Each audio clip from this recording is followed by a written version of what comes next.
नमस्ते। आज हम लोग पाठ जीवन का लक्ष्य करेंगे। जीवन का लक्ष्य पाठ का प्रश्नोत्तर हम लोगों ने पहले कर लिया है। आज हम लोग इस पाठ का भाषा ज्ञान करेंगे। भाषा ज्ञान का पहला प्रश्न है, इन शब्दों के दो पर्यायवाची शब्द लिखिए। इन शब्दों के दो पर्यायवाची शब्द लिखिए। शब्द है पेड़। पेड़ का दो पर्यायवाची शब्द हुआ विटप, तड़ु। दूसरा शब्द चिड़िया।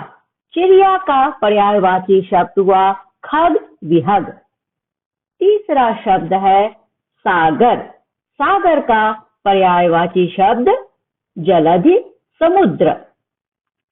रुचि, इच्छा, पसंद।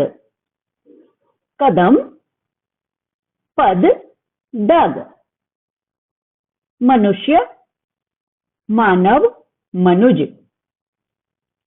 अब दूसरा प्रश्न आ रहा है, चार तत्सम और तद्भव शब्द लिखिए। तत्सम शब्द चार हुए, कौन कौन? अश्रु, चक्षु, पाणि, कर्ण।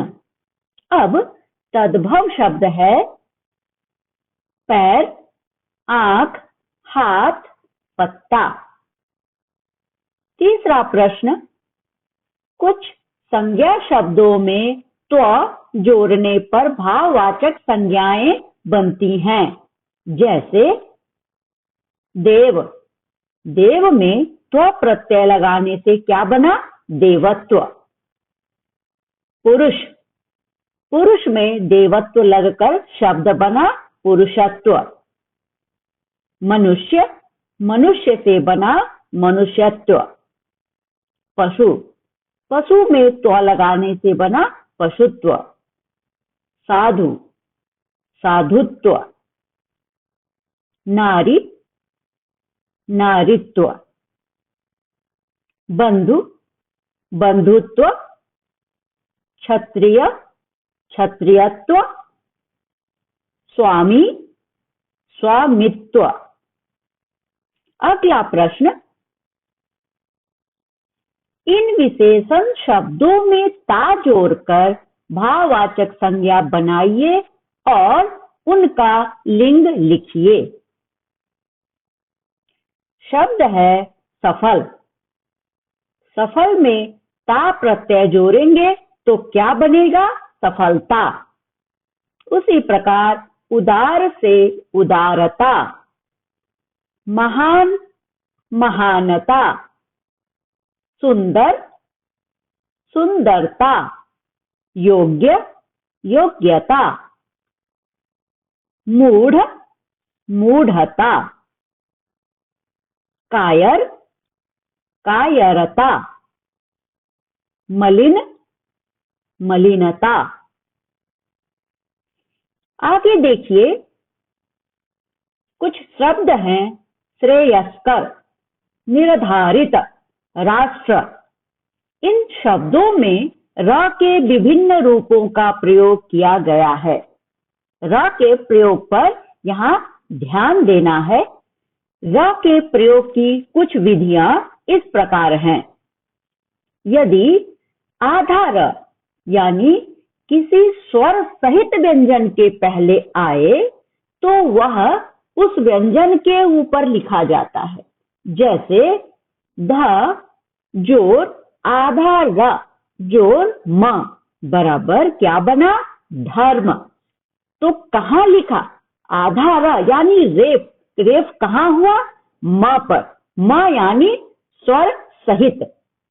अब है कर्म। क जोर र जोर म बराबर क्या बना? कर्म। देखिए, आधा र यानी रेफ म के ऊपर लगा है जो स्वर सहित वर्ण है। उसी तरह अगला वर्ण देखिए, अगला शब्द है वर्षा। तो वर्षा कैसे लिखा गया है? व जोर आधा र जोर मूर्धन्य स आखी मात्रा, वर्षा। दूसरा, र यदि स्वर रहित व्यंजन के साथ आता है, र यदि स्वर रहित व्यंजन के बाद आता है तो वह इस प्रकार लिखा जाता है, उ जोर ग जोर र बराबर क्या बना, उग्र। नी जोर आधा द जोर रा, निद्रा। प यानी आधा प जोर र जोर का जोर र, क्या हुआ, प्रकार। आगे है आधा ह और र को जब मिलाकर लिखा जाता है तब उसका यह रूप होता है, आधा ह जोर र बराबर हड़ा। हड़ा देखिए, हड़ा।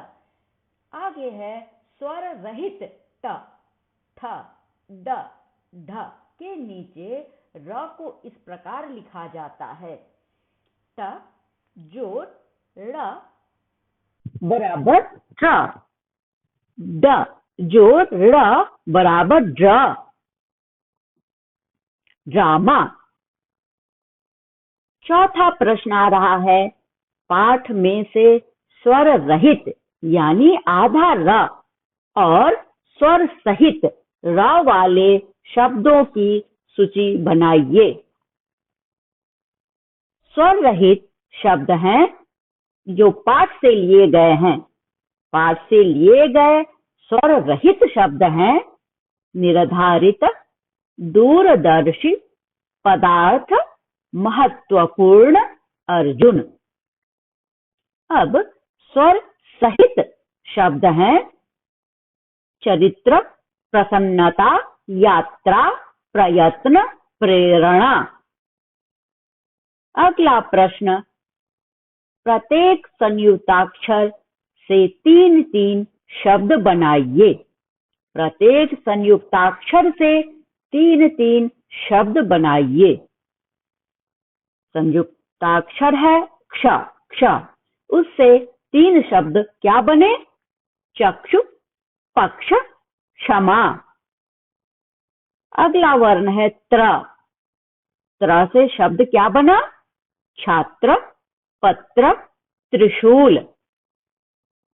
अगला वर्ण आया ज्ञ, ज्ञ से शब्द बना प्रज्ञा, यज्ञ, ज्ञानी। अगला वर्ण आया श्र, श्र से शब्द बना अश्रु, श्रीमान, श्रमिक। अब देखिए यहाँ है विशेषण। विशेषण शब्द होते हैं जो संज्ञा या सर्वनाम की विशेषता बताते हैं। विशेषण कहते किसे हैं, जो शब्द संज्ञा या सर्वनाम की विशेषता बताते हैं वे विशेषण कहलाते हैं। अब देखिए क्रिया विशेषण। क्रिया विशेषण वे शब्द होते हैं जो क्रिया की विशेषता बताते हैं। संज्ञा और सर्वनाम की विशेषता बताने वाले शब्द को विशेषण कहते हैं और क्रिया की विशेषता बताने वाले शब्द को क्रिया विशेषण कहते हैं। जैसे काला घोड़ा तेज दौड़ा, यह एक वाक्य है, काला घोड़ा तेज दौड़ा। इस वाक्य में घोड़ा शब्द संज्ञा है, काला संज्ञा की विशेषता बता रहा है, इसलिए विशेषण है। यहाँ काला घोड़ा में घोड़ा संज्ञा और काला विशेषण। दौड़ा शब्द क्रिया है, यह तेज क्रिया की विशेषता बता रहा है, इसलिए क्रिया विशेषण है।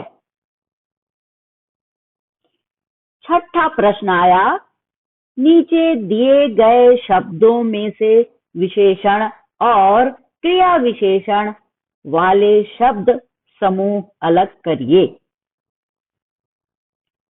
बॉक्स में शब्द दिए गए हैं, आपको विशेषण और क्रिया विशेषण शब्द पहचान कर अलग करना है। अब देखिए विशेषण कौन कौन से शब्द होंगे इसमें। तो विशेषण वाले शब्द समूह हैं बूढ़ा व्यक्ति, कमजोर प्राणी, तीसरी मंजिल, असंख्य तारे। व्यक्ति संज्ञा है, कैसा व्यक्ति? बूढ़ा व्यक्ति, इसलिए बूढ़ा यहाँ व्यक्ति का विशेषण है। कमजोर प्राणी, कैसा प्राणी? कमजोर प्राणी, प्राणी का विशेषण हुआ कमजोर। तीसरी मंजिल, मंजिल संज्ञा है, कैसी मंजिल? तीसरी मंजिल, इसलिए तीसरी यहाँ मंजिल की विशेषता हुई, विशेषण हुआ। असंख्य तारे, कितने तारे? असंख्य तारे, अनगिनत तारे, इसलिए तारे की विशेषता बता रहा है असंख्य, इसलिए असंख्य शब्द जो है वह तारे का विशेषण है। अब क्रिया विशेषण वाले शब्द समूह चुनकर लिखना है। अब बॉक्स से चुनिए कि क्रिया विशेषण वाले शब्द कौन कौन हैं। क्रिया विशेषण वाले शब्द हैं धीरे धीरे चलना, बहुत खाना, अचानक गिरना। यह क्रिया विशेषण कैसे है? चलना क्रिया है और क्रिया की विशेषता बता रहा है धीरे धीरे। क्रिया चलना कैसे हो रही है? धीरे धीरे, इसलिए धीरे धीरे यहाँ क्रिया विशेषण है। बहुत खाना, खाने की क्रिया कैसे हो रही है? बहुत, बहुत खाना, इसलिए वह क्रिया की विशेषता हुई। अचानक गिरना, गिरना एक क्रिया है, यह क्रिया कैसे हुई? अचानक, इसलिए गिरना शब्द की क्रिया विशेषण हुआ अचानक। आगे 7वां प्रश्न आ रहा है, दिए गए वाक्यों में की और की का उचित प्रयोग कर रिक्त स्थान भरिए। देखिए, छोटी ई है और बड़ी ई है, दो तरह के की यहाँ दिए गए हैं। की और की का उचित प्रयोग करना है। आपको समझना है कहाँ छोटी ई और कहाँ बड़ी ई का प्रयोग किया जाएगा। वाक्य आया, आवश्यकता यह तय करने की है, आवश्यकता यह तय करने की है कि आखिर हम किस क्षेत्र में सफल होना चाहते हैं। दूसरा वाक्य आया, सफलता की कोई सीमा नहीं। तीसरा, निरंतर झरने वाली झरने की बूंदें शिलाओं का सीना चीर देती हैं। चौथा वाक्य है, विचार करना चाहिए कि आखिर हम करना क्या चाहते हैं। पांचवा वाक्य है, किसी की पेड़ पौधों में रुचि होती है तो किसी की अंतरिक्ष में विचरते असंख्य तारों में। अगला वाक्य है, महत्वपूर्ण यह है कि आप कार्य किस तरह कर रहे हैं। नमस्ते। देखिए बच्चों, आप लोग इस वीडियो को लाइक और शेयर करें। धन्यवाद।